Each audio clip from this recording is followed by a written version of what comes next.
And then when things were happening more recent, like with the George Floyd, that broke my heart. And that's when I started interviewing people. I didn't do it really like a podcast. I think I just did it as Zoom meetings for my own sake, or if I was out, or if I sat next to someone on the plane. I just started interviewing people because I needed to know, like, why do certain people feel this way? We all bleed the same color. We all have the same, blood. We're humans. This is the human race. And that was wonderful for me to talk to these people and get an idea of the background and where they believe they got their thinking and unconscious bias that Yep. a lot of people don't even realize that they have. Yep. So that was very healing to me to do those interviews. And Hey guys, welcome back to Journeys of Life podcast. I am so excited for this podcast today. I have a beauty queen, an actress, a licensed cosmetologist, a licensed beauty educator, a mom, an investor. What can't you do, Nicole? I What love, just can't you do? Please I, introduce yourself because I'm like, oh, oh, no, thank you so much. Yeah, I love all those titles too. I'm like, yeah, that's right. That's right. Yes. First starting out was, I would say cosmetologist, because when I was, oh boy, 13 or 14 years old, we had a program at our school that would allow you to do a trade uh, for half of the day, and then you could do your regular schooling during the other half. And I just signed up for cosmetology because I loved hair, skin, and makeup, and I got accepted. I loved it, and I was able to graduate high school with having a license already. So I had a diploma in one hand and a really? beauty. So I was ready to go, already working. That is amazing. Okay, let's backtrack. Mhm. Please introduce yourself and who you are. Yes, I am Nicole Galas, and yes, I live here in Punta Cana right now, and I have two teenagers, my daughter who's 16 and my son who's 17. And yeah, I just come from Reading, Pennsylvania, and I've lived in 5 countries, and yeah, just a total entrepreneur, total visionary. So as we talk, you'll hear kind of my story of cosmetology and real estate investor and beauty queen and pageants and acting and commercials. Oh, Developing a product for Amazon. Like it's awesome. I have a lot so going on and I love it. exciting. Oh my Mhm. God, how do you manage? Like that's a lot. How It, are you it managing? Yeah, it really is a lot. And let me back up just for thanking you to have me on your show. I'm so, so proud of you and your beautiful Oh, story, your beautiful family. And this is an honor to be asked to be on your podcast. I just see oh, you the honors shining. all mine. The honors all mine. I am gonna share some pictures of this woman, guys. Okay, let's start from the beginning. Okay. How was the, because I saw you won some contests, some beauty contests, some pageants, some modeling. She's like on the cover of magazines, guys. I will drop all the pictures, but you can see it on the screen somewhere. But she did Martin, you were like a cast on the Martin Lawrence show. Like, I did some, like they call it, not an extra, but like specialty work, featured. I was featured on the show as like the waitress when they would go to Nipsey's. I was the waitress on the show. So yeah, no big major role for that type of acting. But yeah, it was neat to be on different sitcoms and Living that's huge. Single and yeah, and Martin and I'm trying to think of some of the other ones. But yeah, 13 years in California, that's where I kind of bounced around and did the commercials and acting. I was more successful in commercials than I was acting because of my personality and bubbly and, selling things.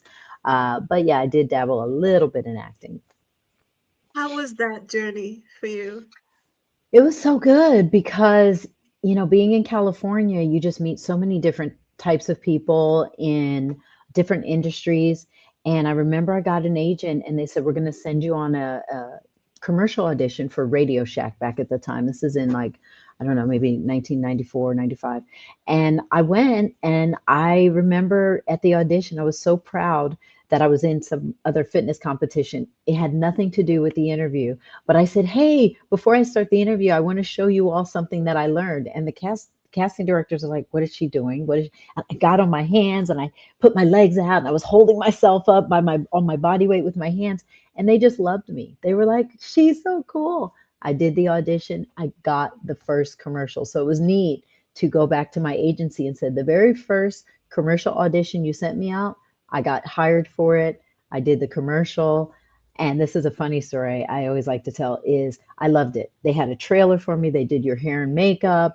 I relaxed most of the day. Okay, Nicole, come out and shoot. We shot for about 20 minutes. Go back. Okay, we're going to feed you now. Okay, come out and shoot for maybe 30 more minutes. It was amazing, fun, great experience. I got paid $600. I was thrilled. I was 23 years old. I was good with the $600. I did not know what a residual was. So 13 weeks later, I get a check in the mail for $14,000. And I go, what is this, agent? And they're like, that's your residual for your commercial being shown. I go, oh, I like residuals. 13 weeks later, $7,000. 13 weeks later, $5,000. Till Wow. that commercial, yeah, finished running, I made $40,000, not even knowing, not even expecting. I was totally fine with the 600, but that was my first like eye-opening experience to how you can have fun, enjoy something you're doing, and really get paid well for it. Wow. Okay. So after that, were you like, oh, I'm going all in, or what was the next step? So what happened? That's it, exactly. So once I got that one, I said, I think I want to do commercials because I loved it. It was fun. It was definitely more of my personality. And like I said, to be able to make residual money after the commercial has shot and it's aired was really neat. And here's the thing, like I would go on 10 auditions before you get one commercial. So it's like it paid itself off because of all the interviews that you went on that you didn't get. Then when you finally get one, then you get the payout. So yeah, I was all in for commercials. So I probably shot about 10 or 15 commercials while I was in California, and that was able to, take care of my bills for that year. The following year, it was really a neat experience. Wow. Okay. So when did you decide not to do commercial like acting anymore? What changed? Yeah, yeah, so I did a little acting, got on a short film, went to Sundance, had a good time. So I felt like, all right, I did modeling, I did commercials, I did that one film, and I was still a little interested in it, but not as much. And I wasn't the best actress, but uh, I just wasn't getting picked as much. And Mhm. then right around that time was when I had some disappointment in my life with my family. Things were going wrong. My grandmother, who I love and who was healthy, she got hit by a car and went in the hospital and she died. And it was a very traumatic time in my life. And I was sitting in church, and that was when I decided to give my life completely to the Lord. And that changed everything. So I no longer really wanted to go on those auditions anymore because they Mhm. kind of tell you what you're going to say. And I was like, well, I'm not going to say this. I don't curse. I don't do this. And that wasn't the norm for Hollywood. So I started getting picked less and less and less. And then that's when I said, you know what? I have my background in cosmetology. I'm a licensed cosmetologist, licensed beauty educator. I'm going to start my business back up doing hair because I loved it and I missed it. So that's, yeah, when I went back and opened a salon with just strictly doing hair extensions and hiring a team of people and got back into the hair business and loved it. Wow. Amazing. So where were you living? Like, Yeah, so that was in California. okay. Yeah, so I spent 13 years there. So that was there, and it was a great place because California, there's hair, there's makeup. Yes. So it wasn't hard to build a clientele of people that wanted hair extensions. And I helped Mhm. anyone from someone who may have gone through chemotherapy and had cancer and lost their hair. I was able to help those people, which was truly rewarding. And then the other people that just had thin hair or short hair, they got a bad haircut and they Mhm. wanted to come in and get their look back. So that I was able to do that. So yeah, that was in California, and I built a clientele and absolutely enjoyed it. Okay. So when did you decide to like just let go of doing hair? Because I know you no longer do that. So Exactly. Yes. So I think it started. So that was in the US. 2017 was when I started getting the bug to live in the Caribbean. mm, And I started seeing things on TV, started researching. So the first place that I went was Mexico. And so I lived in Mexico for a little while, Playa del Carmen. and that was fun and that was great, but I didn't feel like that was really going to be my home. So then I kind of bounced around. I went to Costa Rica. So I lived there for a little while, Wow. loved it, built some friends.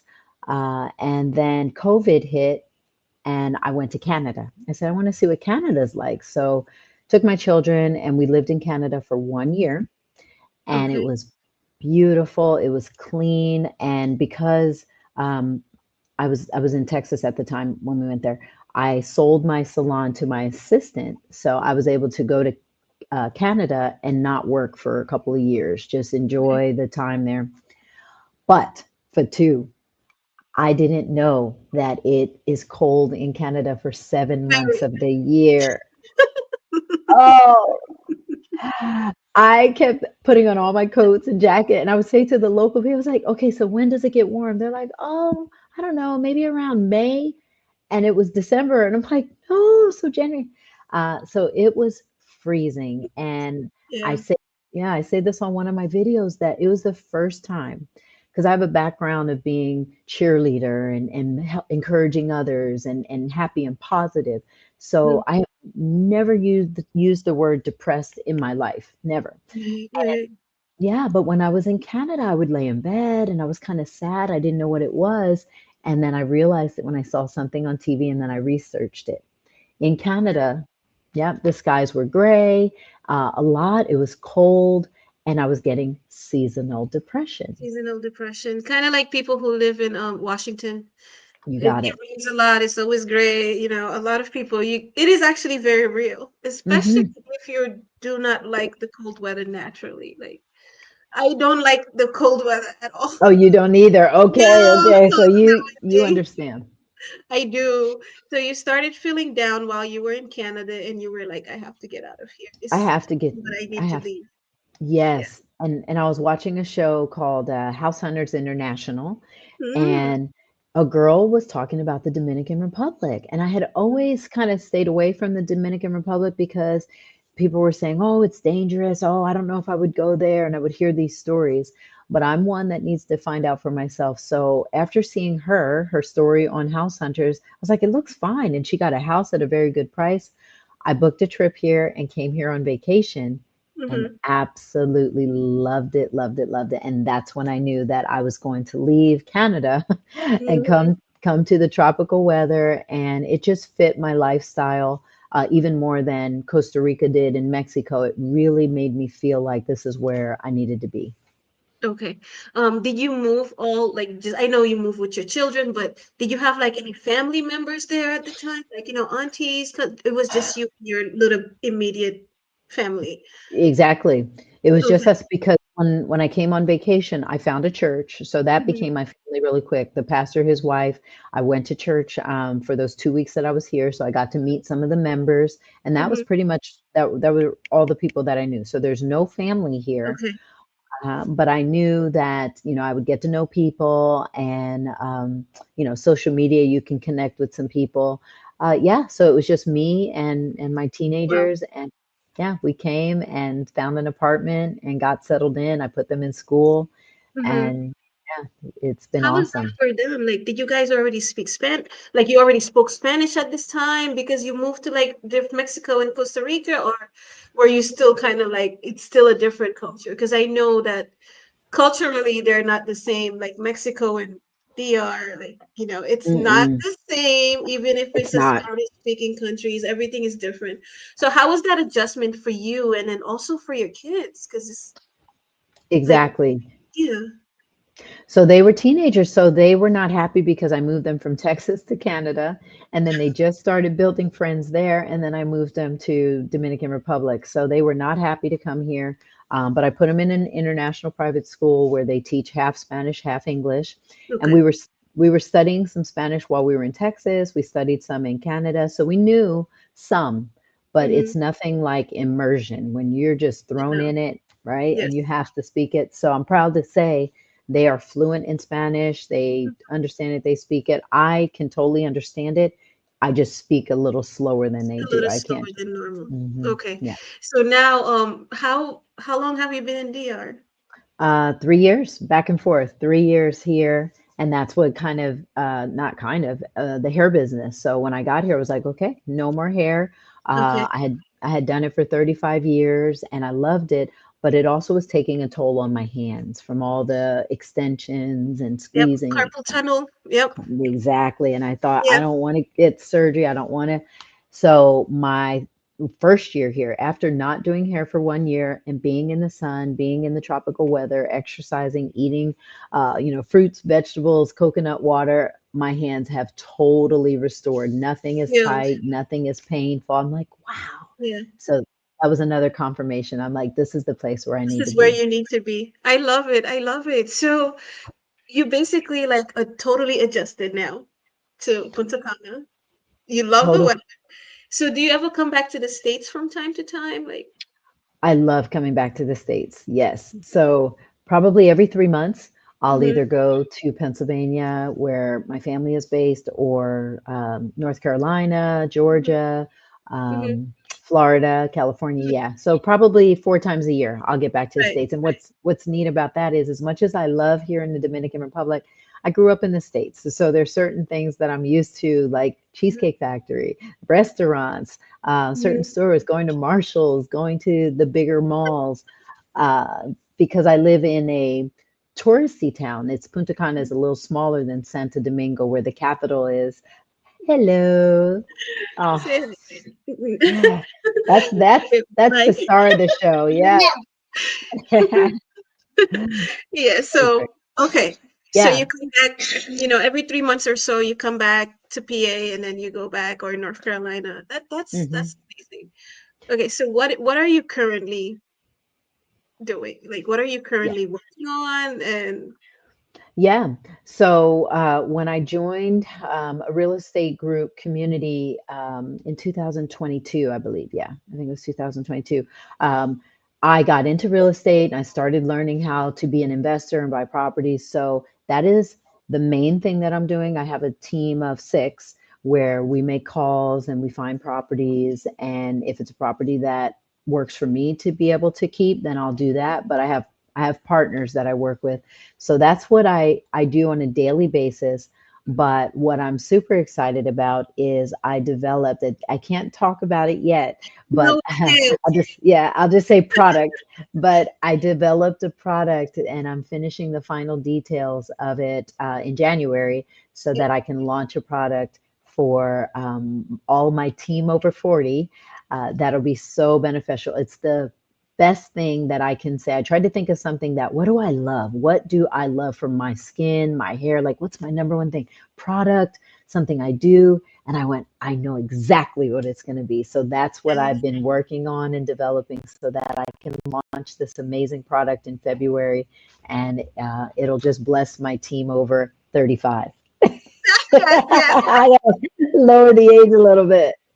Oh my God. Okay. So this is gonna lead me to my next question. How old are you, Nicole? Yes, I used to hide my age because when you come from California and you're Mhm. modeling, you don't say your age. They tell you, oh, a woman Mm, never says their age. And mhm. I did it for years. And then one day I was at the gym, maybe a year and a half ago, and this guy said, I know you're not a young woman, but I know you're not an older woman, but I can tell that you look good for whatever age you are. And Nicole, so, this gentleman approached you and asked you mhm, about your age, and mhm.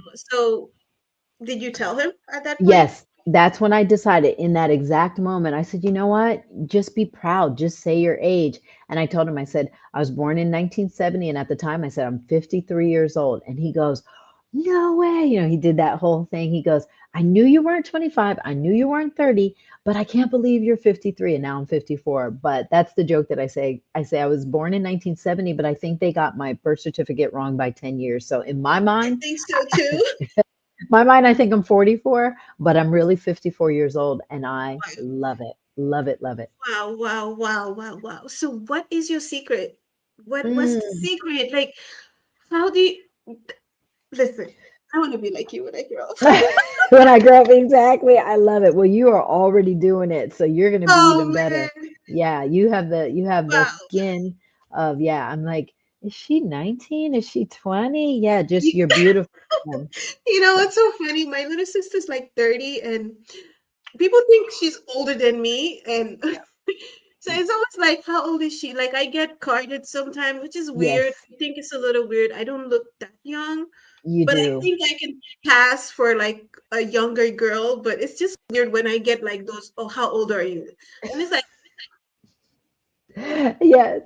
No, you definitely, your skin is just beautiful and you do. You're thank you. I yeah. appreciate it, but I am here to talk about what did you do to look like this at 54? Because girl, I want to look Oh, like oh, 54. I What's the love it. secret? Yeah, you know what? My dad and my mom I would hear them getting compliments when I was little. And I think the biggest thing is like no stress and be happy and be positive, um, and eat healthy and take care of your body, have your spirituality and your faith and just have peace. So I just don't stress comes in my life, but I deal with it and then I release it. Oh my I'm God, you don't hold yeah. on. Oh, I don't hold on. If somebody hurts me or does me wrong, I try Mhm. to deal with it, fix it. And sometimes I'll be bothered through the night and then I pray, I calm myself down, I get some chamomile tea, and then I just go to sleep. That So I is, have to, yeah, do things to just keep life simple and light and happy. And I don't use any like special creams or special products necessarily. I have products that I do like and a product I'll probably develop to put all my favorite things in one bottle. But it's really just like eating healthy and fruits and vegetables and water and coconut water. And living here in the Caribbean has supported me big time mhm. because of drinking coconut water every day. It's like a natural Gatorade. Oh my God, I love it. So overall, you just well-rounded. Like, I feel like it. Yeah, I feel like it's the peace, the body, yes, mind, and soul. Yeah. So your yes, body, yes. exercising, walking. I like going to the gym, but I like walking on the beach. So that's it. I think it's body, mind, and soul. Right. So you got the place down where you wanted to live and you felt happy because Canada Mhm. wasn't it. It was too cold. So now you're like, a sunshine girl and like, the Yes. weather's wonderful and you're just at peace. I love that advice just to get once the stress gets in, just release. 'Cause a Release. lot of us we just Exactly. hold on to it. 10 years later you're like, "Oh, remember that time, right?" And I think Yeah. that's not good for anybody. It's Wow. not. And sometimes when it's with the person's moved on, they're fine. And then we're holding on to that and making Yeah. ourselves sick or Yeah. getting, yeah. So I've learned to do that and it's just so freeing. And I go to sleep and I wake up and I'm excited. Overall, just a happy person. I love it. Can you talk Yeah. about your relationship with your dad? Because I know you guys are pretty close. And when I see, let me just say this, you're his twin. I know you heard that. Oh my Yes. God. When I saw the pictures, I'm like, oh my God, she took all of him. But yeah, so I know you guys were really, really close. So how was that relationship like? And, I know you lost him and just take us through that process a little bit. Yes, yes, absolutely. I am a total daddy's girl. And just having memories of being with my dad when I was younger. And my Mhm. mom was amazing because she loved us so much. She did anything for us. But the moms are usually the disciplinarian, and the dads are usually the fun. It's okay. So loved my mom so much. And then my dad, I was able to have him longer than I was my mom. She passed away when I was 34, and then I had my dad until I was 50. So it was many more years, and of course, my true adult years. So we really got to bond, but we're just super close. And we have the same personality where we just love people. We love seeing people win. We're always positive. We have that entrepreneur spirit, that inventor spirit. And so I loved him so much. And we spent a lot of time together. And wherever I lived, he always would fly to see me and spend some time with me. So the story that just sort of broke my heart a little bit, now I'm healed from it, I'm better, was when I moved here to Punta Cana. I said, Dad, you got to get a passport. He goes, I got it. I'm all set. I said, oh, I cannot wait. Let me get settled in 30 days and I'm going to fly you out. And I was just so excited for my dad to come to this country and just see what it was like and see how happy I was here because he was 88 at the time. And I left, I moved here. And 2 weeks after I moved here, they called me and said he got sick. And he was okay. But when he went to the hospital, the medications that they were giving him were making him worse, Oh my God. unfortunately. And it shocked me. I was like, he's going to be all right. He's going to be all right. And within a month, so he got sick like August 8th. And then by September 8th is when he passed away. And my world was Oh just my like, God. what has happened? My dad, my superhero, he was going to come here, the end of September. And then he passed away. So it broke my heart, but I had so many pictures with him, so many videos, so many memories, and I just feel like he's my fuel. Like everything that I'm doing, I'm like, I'm doing it, Dad. I'm doing it, Mhm, Dad. mhm, And mhm. he's like, you're doing it, Princess. I could hear his voice, and so Oh my that's when God. people say, "What's your why?" He's part of my why of what I go after and how many things I attempt to do and get excited about getting into it. A lot of that has to do with the relationship that I have with my dad. Oh my God, I love it. And that kind of speaks volume to the type of parent he was too. Yes. Because that type of relationship where, you can hear the voice, you're doing it, princess. I love that. Like, a Yeah. lot of us, like, I would just say it, a lot of us black girls don't get that. So Yeah. that's Yeah. amazing. And shout out to dad. Yes. It, Like, and he would always say, yeah, he would always say that he didn't have that as much when he was growing up, the right, confidence and the encouragement. So he right. knew when he was young, he said, when I have children, they're Mhm, going to be, and I grew up in the 70s and there was still racism and different things mhm, going on. And so he knew he wanted to build me up inside with the confidence and the strength that no one's going to turn me away. I'm not going to feel less than. mhm. And yeah, so a lot of the things that I went after, a lot of my friends, associates, people around were like, you shouldn't do that because they don't pick black people. You shouldn't do that. You're not, that's not like, and I was like, I didn't even think of that. I was like, I'm going to enter that pageant. I'm going to enter that Right, swimsuit contest. right. And That never and crossed your mind. it didn't even cross my mind because my parents didn't instill that, even though it was going on in the 70s and still Mhm, into the mhm. 80s. I just did not have that in my brain. So I was like, I'm going out for it. I'm going out. And, wonderfully enough, I got chosen, I won, I got picked for most of the things that I went after. So I really attribute that to my parents. Oh my God, that is so amazing. Yeah, It speaks because now we have kids, and I tell my kids, you can do anything. There is no limiting beliefs whatsoever. that's right. I don't make them feel like, oh my God, you're this, so you can't have that or you can't do that. I'm like, you can do whatever you want to do, Yes, whatever you want. Like, you want to be a president, go to the moon. yes. Everything is possible for you. And I don't limit them to their color or where they're from or this and that. And I love that, you're kind of like the result of a child that grew up like that. You Nothing is said it. impossible for you. So, wow, amazing. So, you said you grew up in the 70s and the 80s. And have you ever outwardly like experienced racism, especially like in the industry, and how did you handle it if you did? Yeah. So it's so funny because a girl named Nikki wrote me on Facebook, I don't know, maybe 2 years ago, and she said, I want to say I'm so sorry. And I said, for what? She goes, remember when we were 12 years old and you were at my friend's house and the little boys next door called you the N word? And I was like, not really. I don't. And she remembered that. But what I love about my parents were they the racism that I experienced, the things that I heard people say out of ignorance, it just rolled off my shoulder, rolled off my back. Like I didn't make it didn't affect me in a way where I shrank down. It was just like, oh, they're ignorant, they're ignorant. So I'm They're so ignorant. glad. Yes. Yes.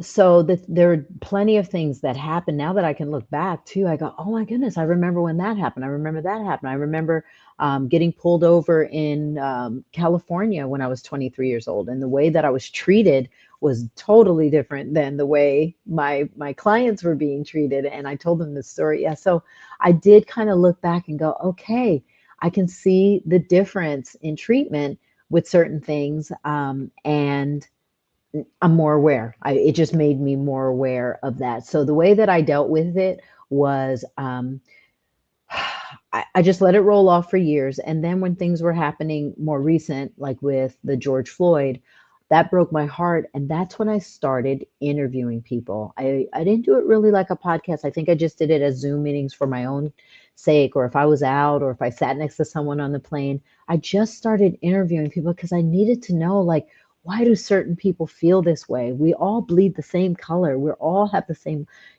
blood. We're humans. This is the human race. And that was wonderful for me to talk to these people and get an idea of the background and where they believed they got their thinking and how do you say unconscious bias that Yep. a lot of people don't even realize that they have. So Yep. that was, yep, that was very healing to me to do those interviews. And then now it's just like not even a thought. I don't let it affect me. I don't think about it. I just teach my children, go after what's yours and give it Yes. your all. And yeah, and do it. Oh my God, I love this. Your parents did an excellent job. Absolutely excellent. Mm, I can't even imagine. So now, like, you try to teach your kids that same experience that you were yes, taught, just let it roll off your exactly. back and stuff like that. So how is it like living in Domin DR as like a black woman, a black Okay. American woman? Yeah. I'm not sure of the I know there's like dark skinned Dominicans, and they're most of the time Hmm. they're not light skinned. If I see them, I can actually think they might be like a tribe from where I'm from or something, right? Because of their color. Right. So it's like, how are you treated any differently, or how is that? Yeah, that was probably the first thing that I noticed when I got here, was most of the Dominican side, because we're on an island and there's two countries. This side that I'm on is Haiti? the Dominican Republic, and then there's Haiti, exactly. And so the Haitian people are more of the darker color, and then the Dominicans are lighter. So a lot of times they'll kind of distinguish. It's not always accurate because we're all shades of color, so it's not. Mhm. Um, but when I got here and I saw, like, I've never been in a country that was majority brown. Like it just it threw me because I'd go in the stores and the owners were brown and the people working were brown and the police, all of, I don't say all, most of the police officers are brown. And you live in the States, that's not the norm. So it was kind of like a little culture shock to me, but also very welcoming. It was like I felt like they were family and how they treated me and how can I say, like, yeah, it was just a warm welcome. So I enjoy it. Like I enjoyed growing up in the States. I enjoyed going back, but it was just a different experience because the majority of the people here are brown. But what I've learned is 30 years ago, before I even thought about Dominican Republic, a lot of people from Russia, Germany, Romania, they moved here, built hotels, resorts. So I just didn't realize how many expats are actually here. There's a huge Russian community, German community. So the island itself, the locals are brown, different shades of brown, but there's so many people here. So when I go to church, when I go to the mall, and I go places, it's a melting pot of just different colors, different backgrounds. You hear every I language, love every, it. yeah. And I think the weather is has something to do with it. That has when you get all those people Yes, moving from Russia, I think the weather has a lot to do with it. So yes, yeah. that is beautiful. What a beautiful story. Oh my God. Anything else you want to share with us, Nicole? Because I am like, I can talk to you all. Like, I'm just so like, you guys have Well, no idea. I will drop all of her beauty queens, the magazine covers, like, and now she's just like mm, business owner, entrepreneur, mom, investor. She's doing it all. And how do you it's just like, any advice, any tips? yes. I think, we probably both read that book or know about it. What's it called? Rocket Fuel with Yeah. the visionary. And that was eye-opening for me because I knew that I was a certain way, but I didn't really know the title of it. And then when I realized I'm a visionary, I just have ideas and, I want to do this. And I see something, I'm like, we can do that. We can do that. Where I found a partner here, a girl from my church, Crystal. We became close through church. We became really close as friends. Now we're best friends here. She's my Punta Cana best friend. And now we work together and she's an integrator. So I love that that book Like, taught makes us that combination is just incredible. It's rocket fuel. So the way I can balance everything that I'm into is because between me and her and the people that I've hired, I'm the visionary, but I delegate in the areas where I may not have the strengths. I have people mm, handling that. I have people handling that. I used to have, a cleaning lady here. Now my children are old enough they can maintain it, but I always had like a team of people that were amazing in what they were good at. And then they allowed me to be the visionary and the one that kind of moved the control buttons. But they were really the fuel that kept the machine going. So that's where I get that help. And I'm able to do so many things at once. I love it. So delegation and just knowing your strength and not trying to do everything all at once. Oh, you said it. Yeah. Trying to I do love it. everything at yourself is Wow. that's a way to get burned out. Yes, it is. Okay, so if you had any advice to give your younger self, what would it be? Mm, I would say that I'm not sure who says this, but they said you are the sum total of the five people that you hang around with the most. Birds of a feather flock Yep, together. yep, So when I look at the people that I started surrounding myself around, I became them. So that's real yes. important for me to who I'm surrounding myself with, and I teach my teenagers with. You want to be around. So now that I'm in real estate, I'm surrounded by real estate investors who, are teaching us different things, and we learn so much. But I Mhm. never really did that when I was younger. I bought properties, bought my own properties, fixed and flipped. I had rentals, but it was just because it was me. But I would tell my younger self, find those people that you want to emulate, find those people that you want to follow, get a mentor, Mhm. surround yourself with those people, ask questions. And like I tell my teenagers, I'm doing things at 54, but they're going to be able to do things at 16, 17, 18 because Yes, of, yeah, the knowledge yes. that, Oh, oh, yeah. and Mommy, we all the knowledge mommy has is getting passed down right getting past them. now. And they have the internet. Like I'm 1970. We didn't have the internet and computers. No, Yeah. I can imagine. Yeah. It And was a my, good it thing. actually was. It was Was a good because thing. on Saturday Now, morning, I would get up and I'd walk 2 miles to go to the library so that I wow, could, take out books. I'd sit there. I'd, how do you call it? You check them out. They get stamped. Like that seems so ancient back then. But yeah, we didn't have internet. So it was a good thing to go for a walk and go yes, to the library, get a book, read. And that's where I developed my love for reading and learning. I just love learning new things and educating myself and finding out how things work. So yeah, that's what I would tell my younger self. Just go after it, do it, and surround yourself with the people that yes, you want to be around. absolutely. That is so important to tell our kids. Even though they might deny it, oh no, I'm not gonna see, I'm not gonna be like them. I'm nothing. Yes, Yeah. After a while, you're gonna smell like cigar. You're gonna smell like whatever they're doing. You're gonna pick up the little habits subconsciously. it just happens. Wow, I love it. Yeah, yeah, Where can we find you? Because I need people to follow you for skincare tips, how, things absolutely. that help you stay young because it's amazing. Where can people Awesome. find you? Yes, yes. So I'm known now as everyone's cheerleader or America's cheerleader. So a lot of the videos that I post are on Facebook and then I'll share them on Instagram. So I'm your cheerleader is my tagline because I've been a cheerleader for 35 years or so. I just have that spirit. And my focus is people over 40. So it's wellness, skin care, hair care, beauty, and fitness for people over 40. And I'm their cheerleader. So I have people sending me private messages. What do you think I should do about this? What do you think I should do about my hair? So I'm not a doctor, but I definitely can give tips and share. This is my biggest thing. I share what works for me. So Yes, this way, I post videos every Sunday and I share something that has been a benefit for me for my wellness, skincare, hair care, beauty, fitness. And I share it with my team, and I have plenty of followers and people that just support me and love me. So they can find me by my name, Nicholle Galas, on Facebook. They can find me, Nicholle Galas, and also Make It Happen Girl 123 on Instagram. mm. And I'm on TikTok, Ageless Blessings. Woo! I love it. Love it. Thank you so much. This was so awesome. Guys, please go follow her. Like seriously, health tips. Shots. I was watching your shot videos with the ginger and the listen, pay Turmeric. attention to stuff. I'm like, she looks so good. I have to do whatever she's Mhm. talking about, I'm gonna listen. But I yeah, so love it. guys, please go follow her.